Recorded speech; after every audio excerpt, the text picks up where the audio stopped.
Today we're going to look at what is BRICS Plus, and then what is the BRICS Summit, and then what will happen when the gold goes up, right? And what is the impact of that for you, right? So if you look at BRICS is like Brazil, Russia, India, China, South Africa, and then six other nations which got added in the last summit, which is 2024. Has a very good purchasing power. It is like G7. It is more than the purchasing parity of G7 nation. G7 meeting also happened in June this year, and there were certain decisions they made, but BRICS decision would be more impactful because this is a new unit that is getting formed. Right, 36% of the world's dry land is BRICS, which also means that a lot of commodities and resources these days will be in the land. So, which means all the resources are also part of it, right? So that is very important aspect because the next thing is not about currencies; it's about commodities, and the larger the land coverage you have, the more it is. So when you make it, either the new currencies will be gold back or commodities back, or oil is also one of the commodities, so things like that, right? So let's look at quickly about what is going to happen with this summit in 20,000. Now there will be, these are some of my predictions. This might happen online or offline or off the table, in private, may not be disclosed to us, but I think I am assuming that a lot of decisions or discussions around these topics will happen. First is how to make unit currency, which is the BRICS currency, which is backed with 40% gold. How do you make a roadmap for this to adoption, right? And more and more adoption. Then the second thing is dumping US Treasury bonds and the US gold reserves. Because what happened is BRICS was formed in 2009, right? Because when US realized, when the countries like China, India, especially China, realized that they have been, when the China held, when the 2008 recession came, China held a lot of currencies in US dollars, and then it is doing a lot of exports to US dollars. Then it realized that, hey, you know what, I'm doing a lot of trading in US dollars. I'm getting money from US, and then I'm holding these US dollars again in my reserves, which is again can only be transferred via SWIFT. So then they realize that this is not the right way. If I have to really, and why I'm holding this instead of using it, because I have to buy oil.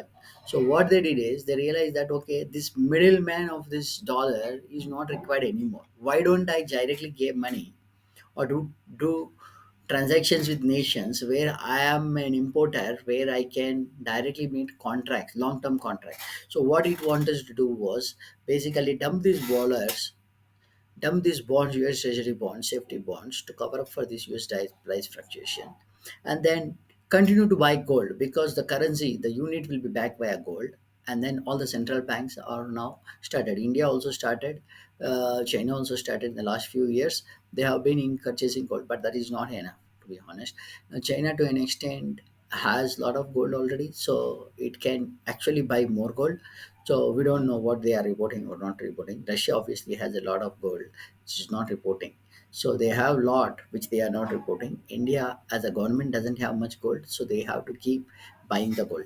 Now, what was happened, which I was telling, is that this future, making direct contracts with future suppliers or these commodity suppliers is key, because you don't need to hold the dollar. That is how you escape the dollar. One is trading, one is reserves. So you have to understand, US dollars is two, serves two purpose. One is the reserve, which means you are putting your money as a currency in certain place. One is for trading, right, which means you are trading. Now you can also hold US dollars and do trading with other currencies, so that is different with this. Both are the US dollar, but it's purposing, serving two purpose. What they want to do is they want to get rid of these reserves of US dollars, and to do the trading, because they don't have these reserves, they will do direct commodity exchange agreements, which means I'll supply you this, you supply me this, or I will give you this currency, and then we'll make it. So China can go in and say, okay, I have $1 trillion today, so I will, Mr. Maybe Saudi Arabia, I will give you $200 billion today for 20 years contract. Keep supplying me this much of oil every year. These are the things which China has been doing in the last 10 years, and it is going to increase like hell. now, because oil, minerals, commodities, whatever it is, whatever the important key trading things are there, which are imports, these countries are going to make direct contract with the vendor in their currency or in a currency of the future, which is gold back, right? So, or directly commodity to commodity, like the barter system. So, whatever, but they wanted to escape from these US dollars, right? Because what they have seen is US dollars, they are US dollar, the value of that US dollar is diluting every day. So, just since COVID, $12 trillion of money has been printed, right? At the time of 2008 recession, $700 billion of bailout has happened. So these all the bailout is happened, but the loss is to other bank holders, the people who are actually holding the currencies. So that is why they don't want to be holding this depreciating asset, right? So that is why they want to reduce dependence on US for future payments, and then they wanted to launch gold backed currency. Now what is happening, you have to understand that BRICS is depending on this US unit currency, right? And this unit currency is 40% gold back, but the rest 60% is of a basket of currencies. Now this basket of currencies, if they are not gold backed, then again some country will take advantage of it by printing and diluting the value of this unit. That is why all the other 60% should also be gold back. People are forgetting this fact that the rest 60% should also be gold back. That is why I say the gold prices will go up drastically.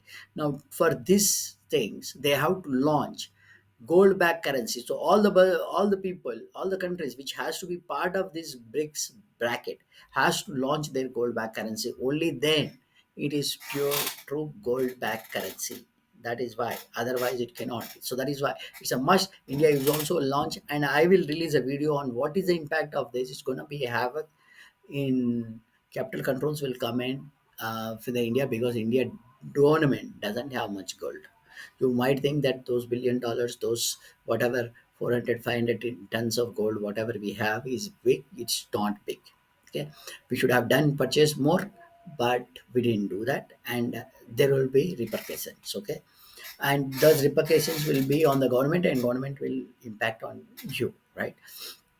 So I'll release a review on that detailedly. So now coming back to the sanctions, now you have noticed that Russia, when it started this Ukraine war, US went in and applied sanctions. So you see, US has applied sanctions on Iran also, but they have not confiscated their dollars. But the way US sanctioned Russia was they actually confiscated their entire US dollar reserves, which was by freezing the SWIFT system for them, and that means they are not usable. And if you look at, that is the problem, because even for India, if if the US dollars get confiscated, so US, if it applies sanctions on India, because India is moving towards the gold and it is dumping US dollars. Trump has already said this, that I'm going to apply sanctions on nations which will dump US dollars. So means they are talking about a financial repression here. They are forcing federal controls is what they wanted to do, not only on their banks but also on the organizations who wanted to hold, who are holding this US bond. Who's going to hold it? So people have to go out of this, so they have to come out of it. They have suffered, the countries like BRICS have suffered the US dollar depreciation for a lot, and then in real the dilution of the dollar against the gold, right?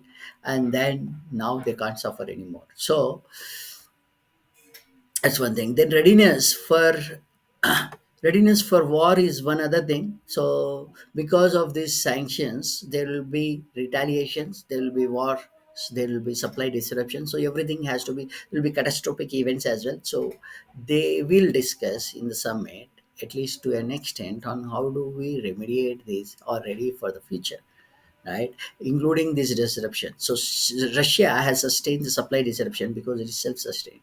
It has gone things. It has powers. It has connects to China. So if BRICS nation join and do direct contracts with suppliers, and if more nations, which are supplier nations, join the BRICS, then it's game over for the US dollars, right? Because they'll do direct contract. They will not hold US dollar reserves. They will not hold US bonds. They will do direct contracts, future agreement, supplier agreement, and it's gone. No need of using pay Swift currency, or even not even the unit backed, China backed, currency, the Swift system, right? The China also has an alternative to Swift. They don't need to. use that also, right? So these things, and then capital controls. So this is going coming. You need China and Russia are already a dictator kind of basically countries. So India will learn a lot from them. How do we do capital control and financial? Because any sanctions that come on India government, they are going to go back and put your pockets. So how they gonna catch your pockets? Via taxes, via interest rates, via confiscations, via this capital controls, financial repression. These all things are going to come new, and so they require these controls. They need to know how to control the people. So they will meticulously plan for it, and there could be, right. So there could be.